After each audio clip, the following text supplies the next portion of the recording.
Hi everyone, it's Talking Family History with Fiona and Michelle. And this week we're bringing you a special RootsTech edition of our news, because we knew last time around we were going to be a little bit long on the news because we hadn't talked to you for so long. So RootsTech just had to wait until this special edition. So we sort of briefly mentioned it last week that while I got to sit and do the virtual RootsTech like lots of you, Michelle actually got to go and do in-person RootsTech and take lots of photos, Michelle. Yeah, so I took lots of photos, and I thought what I'd share with you guys is the news. Maybe I got told privately or, in conversation rather than over the internet in a talk. But this is what it looked like setting up if you haven't been before. So all the majors were there. There was even a central park. This is part of it, set up with the chessboard. There were all sorts of activities to play with and have fun, because that's kind of half of the reason is to look at family history and technology and the innovations that are happening. But also, as Fiona and I often say to each other, the whole point of what we do working together is meant to be fun. And this was the physical display of it. There was a lot more went up afterwards. But yeah, so there was lots to be seen and lots of stories to tell. And I thought this shop was interesting because MyHeritage actually had DNA kits for $39 US that you could pick up and take away. But I still worked out it was cheaper to buy an Ancestry kit, which were $59, and upload to MyHeritage and get bang for your buck. FamilySearch also, FamilyTree DNA, they had lots of talk on their stand, which was fantastic. So you could get really nitty-gritty with them. So there was lots to see and do, and the biggest queue I saw was at the Ancestry DNA stand, and I did get an opportunity to talk to them about some of the features we've been mentioning from time to time, Fee, that we wish they do. And so it was interesting, some of the things they thought that would be interesting to add in, and that was important. So well, let's hope we see some of those coming forward. But Crossing our fingers. Yeah, fingers crossed. But nothing is easy in the land of computing. But I was impressed to see that the kit size is much smaller as promised.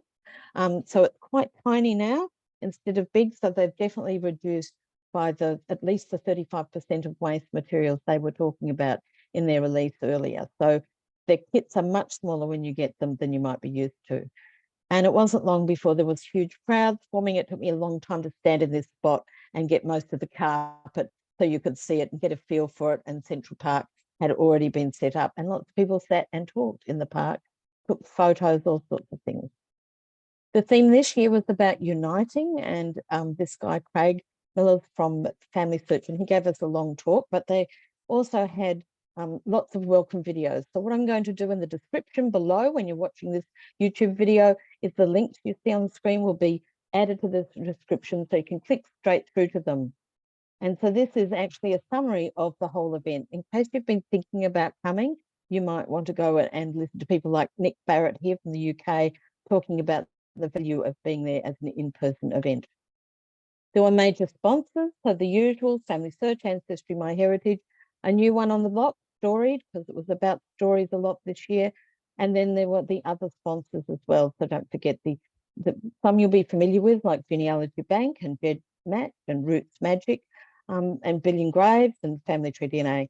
And some of them were a surprise that weren't there, but that is the nature of the world at the moment, that people are thinking about where they put their dollars and whether it's into getting us more product and developing websites or coming along to an event. So I took this screenshot last night. So we're recording on the 20th of March.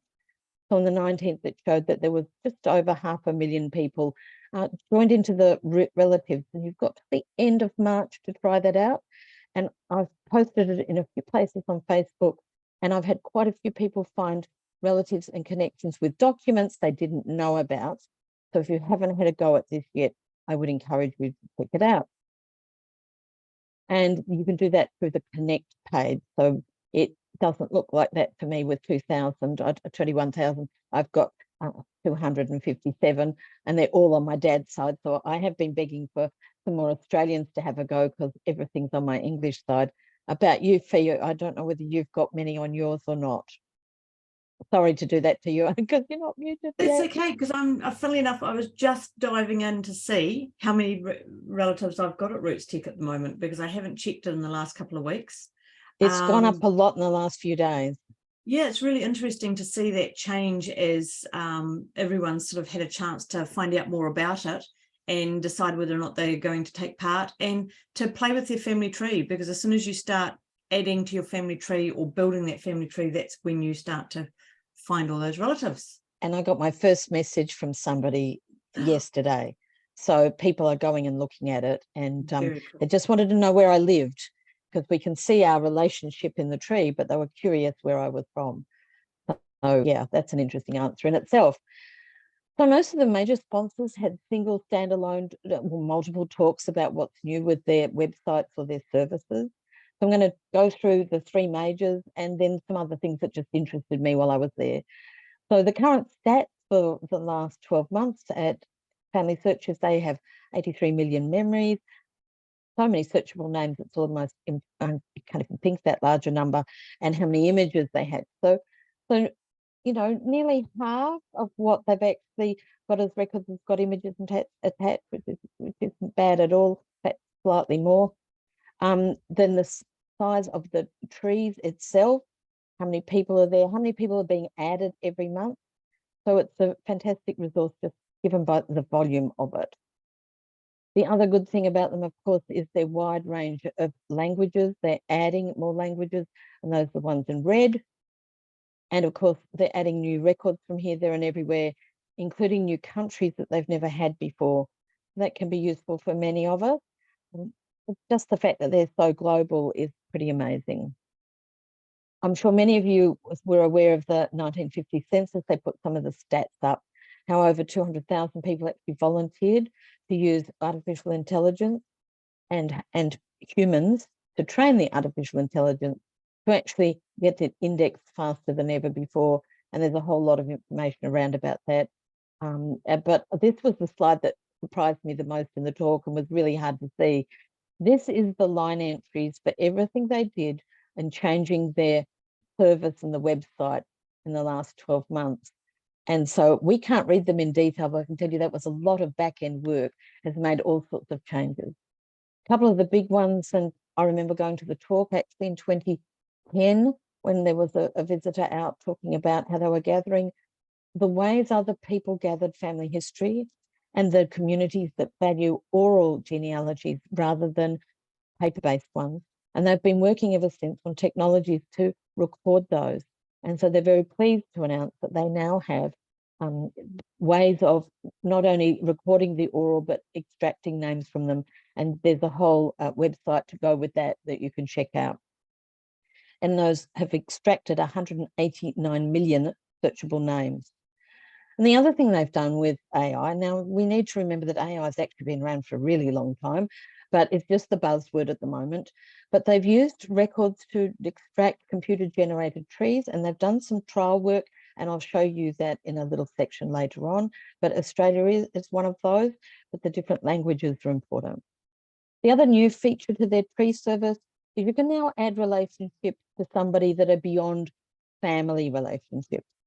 And for those of us that do fan research, or friends, associates, and neighbours, you might find this really useful, particularly in the situation where you know they were apprenticed to somebody as part of their service.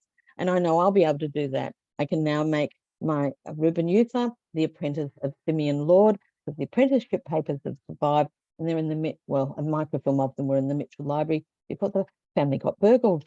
But those are the kind of nice things where we're making a better story. That'll be really good as well when you've got family members that are witnessing other documents for family members. So, you know, the witnesses at marriages, the godparents and all of that, because knowing who's around at the time can be really, really important. Yeah, and I was thinking things like in my grandmother's family, I'd had trouble finding them in the 1911 census, but eventually when I started looking at the street, she and a couple of her siblings were actually staying up the street in a non-relative's house. So they were either like all friends at school and were having a sleepover. I haven't investigated further, but it was enough to just know it wasn't that far away from home. But yeah, now I can put it into that tree and see where that takes me.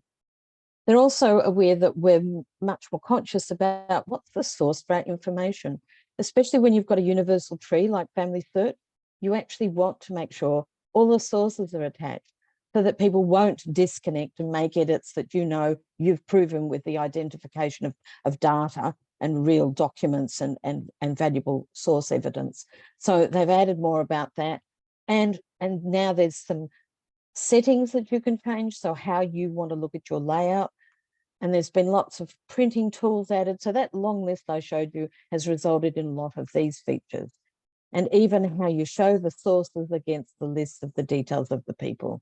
So lots of new views, but they're also aware that we need to be more mindful when we do these mergers or deletions. So now they're adding more alert notices and ways of doing the cautions when we actually do a merge.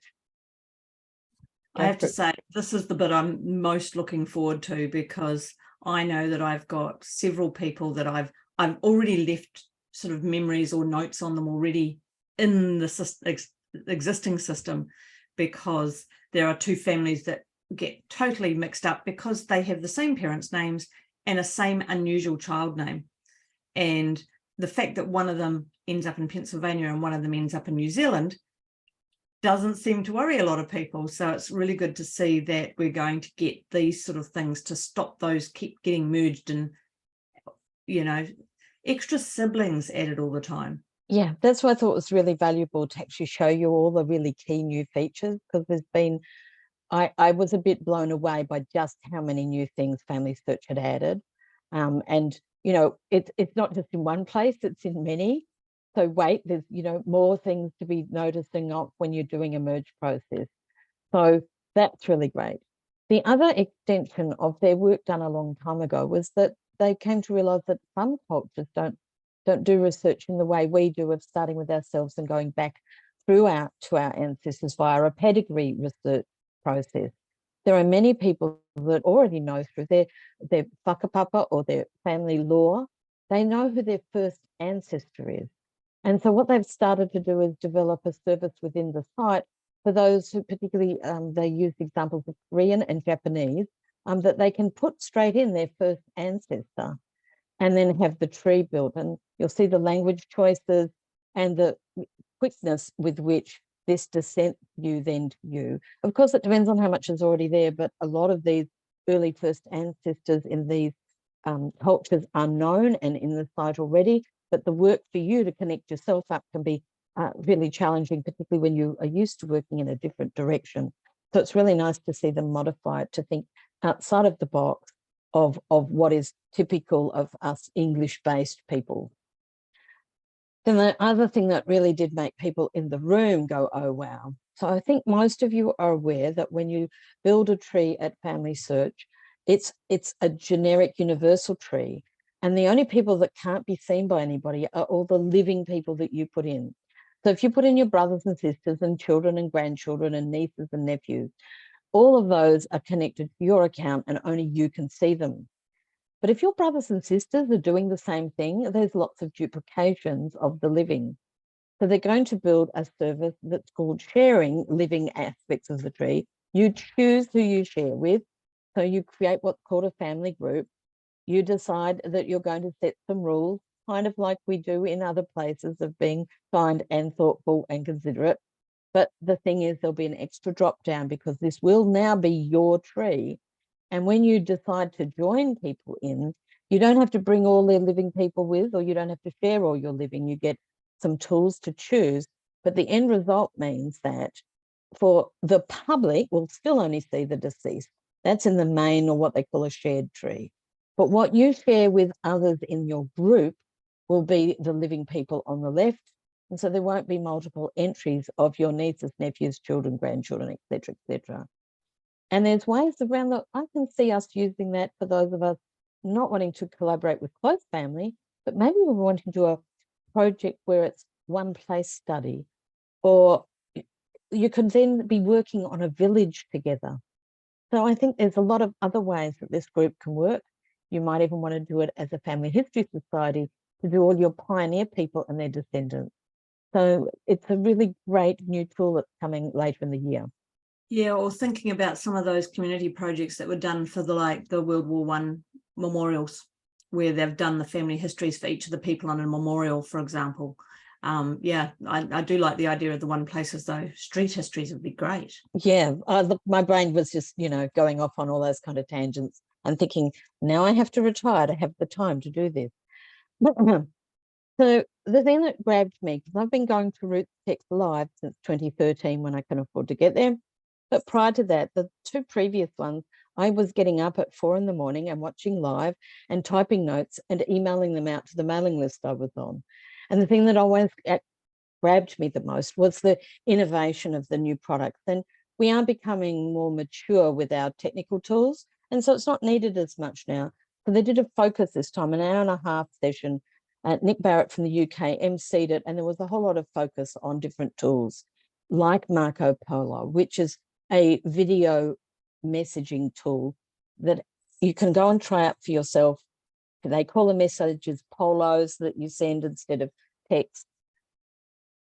Lots of good reasons why some people wanted them. You go watch the video and you'll see the whole story. But I'm putting this slide up in case you want the QR code for the special access for RootsTech attendees. Is available until the end of April. Then the next one was the one blow away moment, really, was these computer generated trees. Now, in many ways, the major companies have been doing this for a while, but now this is really specific avenue within the FamilySearch site. They talked about how they generated it. They talked about what the purpose was from their point of view. And they talked about where they got the data from and how they actually followed the GPS. They talked about the complexities involved to make us all think about records and how things are laid out and how they had to train the computers to work some of this out. So one of these is an Italian record, one's from Brazil, one's from the Philippines, and the one on the top right is from Tasmania. And they even said all these things that they were keeping track of, because then taking this, sorry, too many slides, they're able to use a computer generated one to make hints. So it's kind of like through lines, I suppose, in some ways that's going on. But the ones for specifically Tasmania, I posted out about it from RootsTech, and lots of people could find branches of their trees where they compiled all the records from Tasmania that are publicly available and could build connections with families. So if you have contacts in any, I know someone else found success in Italy too, off the post I sent a couple of weeks ago. And then came the guys from the main sponsors called Story, one of the sponsors of the day, and they're using a tool to help you write the story and build that out. So the whole idea of showing different ways of making the family history stories that you've got accessible to more people, but make it easier to put it together. And that's the other thing that interested me the most was nearly every presenter had a timeline of how we used to do family history and where we're taking it to now. And that integration for all of them seemed to be this collaborative storytelling and this taking relationships outside of just the people you know in your family. I've got a really tiny family. There's just me, and I don't have anybody else to share and collaborate with. So, but I get that for some of you, it'll be great. Fee. I'm sure I haven't been talking about, sharing stories for 1, 2, 3, 4, few years. Yeah, 1 or 2 years. I know. And the tech is now catching up with me finally. Yeah, the tech's finally getting there. Exactly. So and wait, there's more. This is about your individual. And but hang on. Can I just go back to that last one for a moment? Yeah, please. Because I like the fact that in this one you could actually add things like your pets as well into your fan network. Yeah, because a lot of people do, including on the census documents where we've seen people's cats and dogs mentioned. We sure have. So this was, I forgot the lovely lady's name, but she was from the Ukraine, and she's actually wearing a Ukrainian traditional white work wedding dress, which I know some of you will be aware that's quite meaningful to me, as that's a topic nearest and dearest to my heart. But now they're kind of thinking from the blockchain point of view and how that is going to be something we might need, because the volume of data and the very different medium we're finding ourselves in, so many different media channels of social media. How are we going to pull all these memories that we do put out in public of those of us alive today together? And that's why they're calling it the bank of memories. So there again, here's your other evolution chart. And I would like a a web -1 because I want to know where the tape drives and the punch cards are, but I look at her age and realize she probably didn't ever need to use them in her past lives. Let alone microfiche and microfiche readers. Yes, and cards in libraries, you know, those Yeah. wonderful drawers. So you could see the evolution, but you could get where she's coming from, right? So she's really talking about how trying to centralize it, because at the moment it's so decentralized, and building this bank of memories. And just like the Marco Polo people, they also have a QR code, will note the technology everywhere, as well as their addresses. You can get a hold of them and investigate if this is of interest to you. Then this guy was about so much different stuff in a completely different way of presenting too. It was interesting, the difference in the people and how geeky they were. So some of us geeky people enjoyed it, but they were trying to build again this relationship. So I keep getting the same message about your family connectivity, but in sorts of ways that we might not have thought of. So they were looking for all sorts of things to verify how much are you related in your family history. Precursors to, I think, a lot of automated tree building, but that's another story. What I did in particular like was the photographic kinship tool that they've been developing. So they showed it with a recent photo. Now we're seeing it with an older one, and being able to take straight out of that and put them all in tree relationship based on what they could tell from the photo. A pretty nifty tool. Let's see where it ends up in a few years' time, but a lot of fun. And again, you're comparing what's the percentage chances these guys are related, father, son, brother, or not. And there was a lot of backstory to this. I urge you to go and have a read.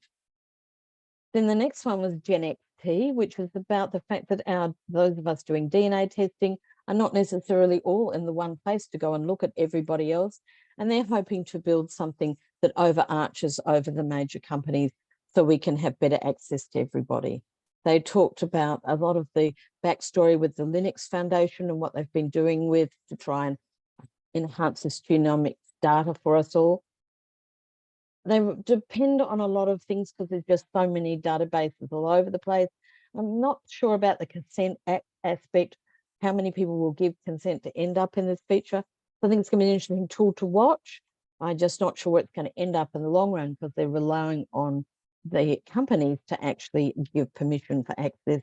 And I'm aware of at least 3 of them that don't allow people to have access to the data. It's a breach of T&Cs. So we'll see where they go. They didn't quite answer those questions. And then this guy came out from Ericsson. And I don't know if all of you remember in the old days, but Ericsson was one of the earliest, most advanced mobile phone technologies.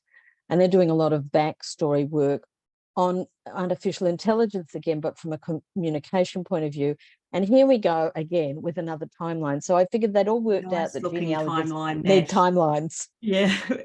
Just imagine that with your family history going around like that on a nice display or a poster or something like that. It's very quite cool. Cute, isn't it? It makes you inspired with different ways. And it also makes you realize what your family would have used to communicate with that you're not able to do anymore, or that they would be blown away by what we can do. So following that on, he was going into a world of imagination. And so he was talking a lot about augmented reality. So whereas the others were really focused on AI tools, this was the first guy really talking about headsets and things. I do urge you to go and actually look at his part of the video. It starts about 47 minutes in, because I can't really capture the automated process that they were doing with augmented storytelling. But there's some fantastic current day museum exposes, I suppose, which are very interactive but very live. So I can't tell you more than that they sorry. That was really cool with the crew on the ship, and it was just interesting and fun, and you can just see it in action. And won't it be so cool if we can take that part of storytelling into what we do as family historians as well, and not just have it in museums but have it in our own families.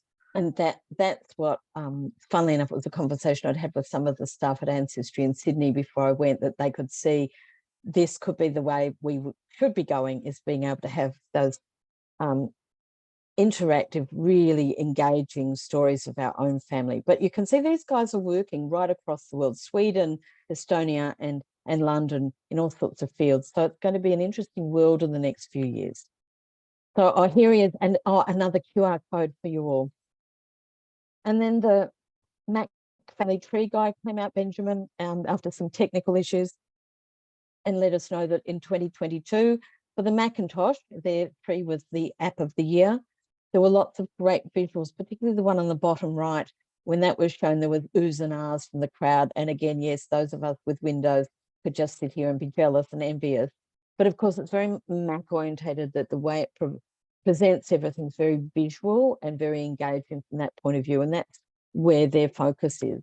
Again, you can go and find more about them with their QR code, quite reasonably priced. And then out came MyHeritage to talk about their AI tool. Now, this was so viral. I'm sure all of us have seen these at some point in time. And the biggest benefit for all of us is it's drawing people to family history that weren't before. And so there's a lot of interest if you haven't had a play, because they've now got well over 100 different images you can put yourself into the time machine of. I was always appreciative that they had female scientists in the first round, because there aren't many of us, and it was nice to see the lack of gender bias in many of the options that were available. If you haven't been before, the link will be in the notes, but so is the QR code if you need it. But their other news is that they're 20 years old in a couple of months' time, so about 6 weeks from now. Went to the founder's address on the bottom right. This is 600 staff, all based in Israel. And I think we all need to keep our eyes open for whatever they may reveal in May when they hit their 20th anniversary. But they released a number of new tools, not all based on DNA, but the biggest one I suspect most of us are interested in is a tool to give us an explanation of the relationship. Lots of info and blog posts around about that. And so the link's in the notes for you to go and follow that up if you haven't seen it already. They formally announced that their database has grown to 6.5 million kids. They also said they've added colours. Yeah, isn't the colours pretty? I'm going to be so polite. No, the colours are really cool. And I love that they've added colour to the family tree, because you know I'm a big colour person. I just wish I had the chance to move the colours onto different branches. That would make it absolutely perfect and make me a very happy customer. And I'm just going to say this is the beginning of a new tool, so you need to bear in mind it's beta, and I suspect flexibility and choice may enter the fray not before too long. But there's colours depending on only your direct lines and which branch it is, and living people descended from you are purple, just in case you needed to know. But the nice thing is that you now, if you have it set in your tree, you'll see it in your DNA matches tree, and that's going to give you lots of help working out where they're related to you with. Again, a great blog post about that new tool. Because that means they want the colours to be standard between all the trees then. I think they do. But I think we might find you a workaround here. Let's keep our, computers can do all sorts of smart things. It might knowingly put your color selection on the match, right? Because they don't have to have the colors turned on for you to see it in theirs. I'll just keep crossing my fingers. Okay. So I'm just guessing with my geek's hat on. The other thing they added was to show you little symbols in the people charts that come up on the screen, or I don't know the right term for the title page of all the people, but like the family sheet of the individual. They now show the blood relatives in your tree. So you'll see that little blood symbol as well. They've also launched for the 3rd year, they're laying out in this current round, 5,000 kits for DNA for people who can still apply, even though it says on there's a deadline that's just passed. I'm telling you now they are extending it. So if you want to apply as somebody that's got recent unknown parentage, please feel free to go to the website dnaquest.org and take up this offer and see if you can't have a success story as well. They also reminded us that we can upload our results to their site for free, and I've included the link if you haven't done that before, but you've tested at one of the 3 companies at the bottom. There's instructions for that. And then they did a summary of everything that's happened for them in the last 12 months. So they too have accessed the US Census Index. They've added 3.1 billion. They have a nice family stats feature and Census Helper, which the Census Helper came out around the time of the 1950. But the photo tagging is new, and there's quite a few interesting photo tools, many of which we've seen. And this name translation for records was fantastic. Seeing Jewish writing in Polish documents now findable because of this global name translation has been a bit of a deal breaker. And here's all the photo enhancing things that we might have forgotten have happened in just over a year. What's coming up from them? So the scoops are that they're doing a photo dating tool. So it's able to estimate the date that it has and give you the date range of how accurate they think they are. Really helpful with some of your photos when you don't know who people are and therefore which generation they might be. And then the really scoopy scoop, which hasn't been on any of their public talks, but was in their lunch, and we were given permission to talk about, is this Reimagine tool. And so it's going to enhance all the apps for the photos even further. So there's a whole bunch of key points. Sorry for the drop from the chair that's at a bit of an angle. So more integration, but the most thing that appealed to me the most was the scanner. You'll now be able to scan an entire page with multiple photos on it, and the app will automatically trim them into individual photos for you. Now, it's not been released yet, though it's coming soon, but isn't that great for when you go and visit people? It sure is. And hopefully they'll be scanning them at a really nice resolution as well, so that, you know. I asked that question and the person talking wasn't quite sure what the specs were they're going to get them to me, because I wanted to know what file format and what dots per inch were they scanning them at. Yeah, especially as that might be the only chance you have to actually scan those. And so when you get home, you may want to use them in other things other than just the app. So it'll be interesting to see also whether or not you can get them beyond the MyHeritage and actually use them in your own family histories elsewhere. They did say it would be based on the resolution of your camera that you're using. So that can be quite high res. Whether how that relates to high res, I don't know. So we just, hopefully at the next Friends meeting, some of us will find that out. Oh yeah, there was the actual image about it, so it's going to be best quality than existing mobile phone scanning apps on the market. And the skewing, imagine I could fix this image. Then I went to the Ancestry talk that afternoon. This is all still day one. I was a bit tired after day one, and I didn't do many blog posts after that because there was so much news. So Krista Cowan, also known as the Barefoot Genealogist, then went through the sorts of things that are new. And she too talked about AI. And the first AI tools at Ancestry came about in 2006 when they first used the shaky leaf. And the next major AI usage was in the DNA, which launched in America in 2012. So it was another 3 years before we got it in the UK and New Zealand and Australia. But you can see that the companies have used AI behind the scenes for quite a while. This was a really interesting graphic of comparing how long it took them in 2012 to do the 1940 census and how much the AI has changed. And that's obviously going to have a flow on to that news we were talking about last week with regard to the Canadian census being released later this year.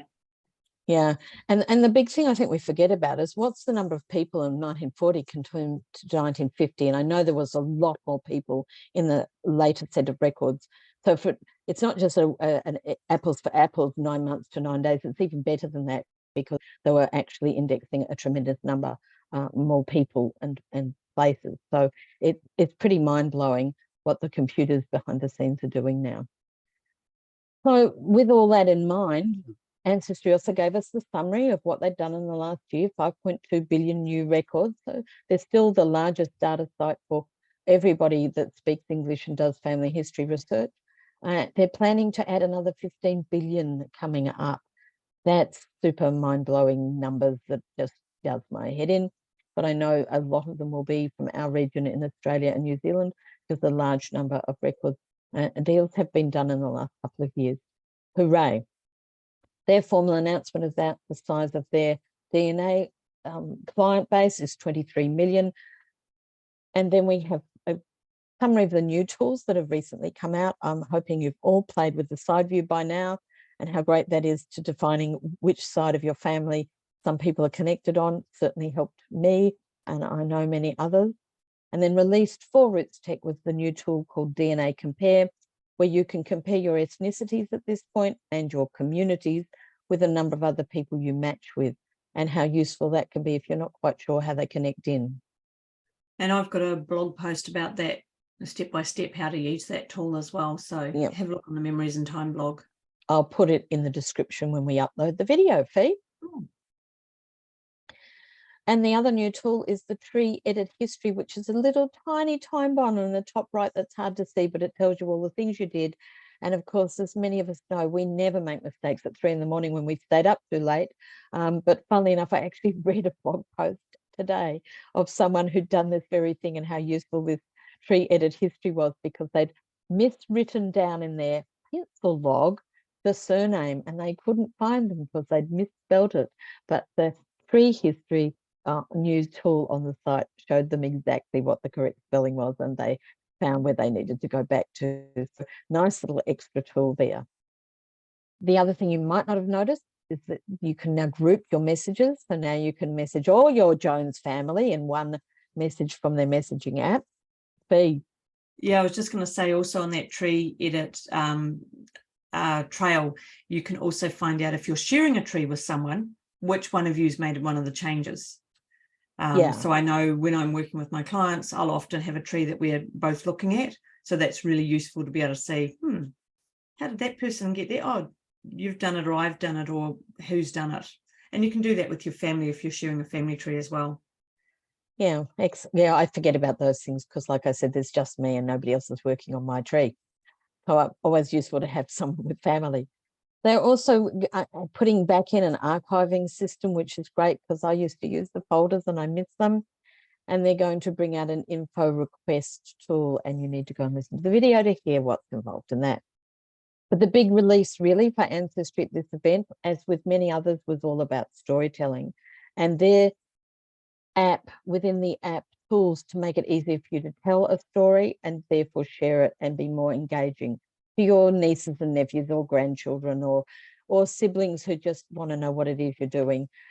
So they've enhanced it with lots of extra features, more and more, that you can add to a person and develop a story, including family recipes, which lots of people said yay about.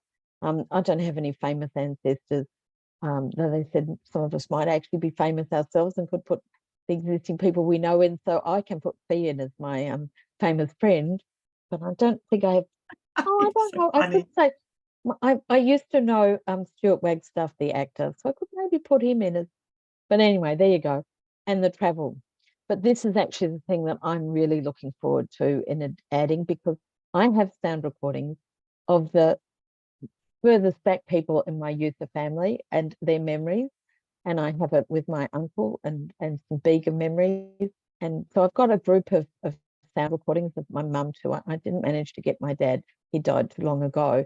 So they're now going to allow us to upload and record lots of stories behind a photo. Can you imagine sticking a photo in front of an older relative at their house and just recording them talking and having it all? Now, it's new as well, so just bear in mind these things are developing, and you can see from the table here that Android users have all the features available to them. iOS, not everything's fine-tuned yet, and those of us only using a desktop haven't got every feature right now, but we're going to get there in due course. The other thing I really loved was a live interactive web page. Many of you know I've been doing DNA talks now since about 2016, and I was given permission to share this diagram to show DNA inheritance, which I've used so many times I can't even count on one hand, about how the D's are handed down and how the H isn't handed down. And I was really pleased because what Krista had just had happened within the last day or two before the announcement was they've built this children's block example into a live example that you can scroll down on the page and get a feel for the half of the conveniently 6-lettered grandparents, who therefore give 3 letters each, and eventually scroll right down and get the two children that then meet up and give more children, and it's like who didn't get what. And you'll see no H's, no W's, no I's, because if you didn't give it to your children, you can't get it into the grandchildren. And some people have a lot of trouble grasping this concept. So lovely having a different way, live action, scroll down the page, the link will be in the notes. So I did hang out quite a bit at the FamilyTree DNA thing. I'm a big fan of the Y-DNA, and I've actually had some help with my mitochondria as well. And the people there are great. So I wanted to say right to the end, they were giving talks from their stand. So with the mic is Roberta Estes, and she's launching a new book on DNA and Native American DNA. So you might want to go and check that out. We couldn't look at them at the show, but there were lots of handouts for that. So if you search Roberta's site, I'm sure you'll find you can pre-order her book. But Janine sitting down, because man, it wears you out, these hard concrete floors. She's been a great support to our family history communities. And yeah, it's great to have her there to chat to, because if she doesn't know about it, it doesn't, it doesn't happen really. She knows so much about this company and the services it provides to us, which are pretty unique in the family history DNA world. There are specials on with codes, and I didn't take the best photo because the lighting was a bit tricky where I was. Good thing is they have the full PDF file. And again, these offers are available to you all till the end of March. So the geek in me had to say that my favorite talk was actually Jonny Perl's. Jonny gave a very good overview of the third-party DNA tools, but he also gave us a good insight into being a developer and why developers do these things. And he was brave enough to suggest where he thought the world of AI might go ahead from here. So if you haven't watched this talk already, I'd encourage it. Yeah, I really enjoyed it. It was one of the few that I actually got to watch live. So it was great. Yep, it was great fun. And I've, like many of you, probably been listening to Drew and George with their podcast for many, many years. And the one book I went to go and get, which I did come home with, was the new book that Drew's just released. And so if you're looking for particularly US-based, a different way of looking at how to do your family history research, I encourage you to head out there and either borrow it from the local library, get your library to order a copy, or frankly, have your own on your bookshelf. And that was, Drew's a member of the Guild of One Name Studies, as I and many others are. And we had a Guild of One Name Studies breakfast on the last day, and that's his lovely shop there, and when we're having a great time. There's not a lot of time when you want to go to talk to go to all the stands in the exhibitors hall, but many of the stands I've seen over the years, and I was looking for what was new to me, and this was my favorite stand. A husband and wife couple, the Carpenters, they've got these custom-made family trees, and there are a lot of charting companies there with charts that you can fill in, but to me, these were the most beautiful fine art prints.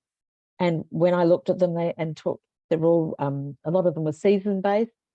We can edit them, we can customize them, we can take out the birds if you don't like them. We can put in a koala or a kookaburra for you. So I am going to be doing one for my mother because he's a lovely husband.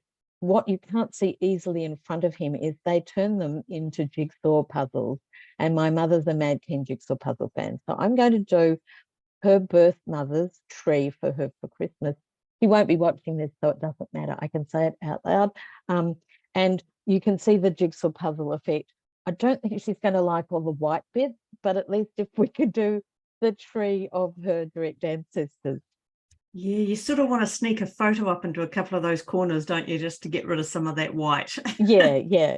But it was, honestly, they were the most impressive thing to see in the flesh compared to all the other charting things that were there. So I'm a huge fan and are looking forward to that. Some of my other favorite people, because I have a lot of British ancestors, and these guys were there. I didn't get a chance to take a photo of the Society of Genealogists who were also there. But this is the lovely Helen Tovey and Matt Paul, who both work on the FamilyTree magazines. And they were just run off their feet because on their stand it said, ask us if you can need any help with your British research. And I never went past without them having people there. So it was really hard to even get to catch up with them. But really great, my favorite magazine out of the UK. And then, of course, you have to find your fellow tribe. Normally there's a lot more of us from Australia who are there. This is the entire people who flew in to go. And we were celebrating the site builder stand. So Jenny Joyce in the middle there at the front and her husband Andy have a citation building tool. It has some free basic aspects, but it's only $20 Australian a year to belong. And it will help you document and cite your sources so much better. And if you're not doing that, we'll encourage you to go out and think about it, to the point where they even have on their frequently asked questions how you can do that with the websites where you've got your tree, because really citations are so important, but often we don't realize that till it's way too late. So that was my overview of my favorite bits and the key news from this year's RootsTech. You're muted, honey bun. I can unmute myself and then I can talk. Most important thing to remember, you can still catch all of those talks on RootsTech, plus a whole lot of others that were only recordings only and weren't done live. So have a look through. And even if you want, they can even still find our old ones as well. Yeah, because we did speak at the last two RootsTech. We even did live Q&A. How mad were we? Oh, I don't know, but yeah, they're still all up there. So if you're looking for something from us as well, just go and have a look in the previous years. But yeah, all those 2023 talks, much more than what was live, are all available. So have a good look around.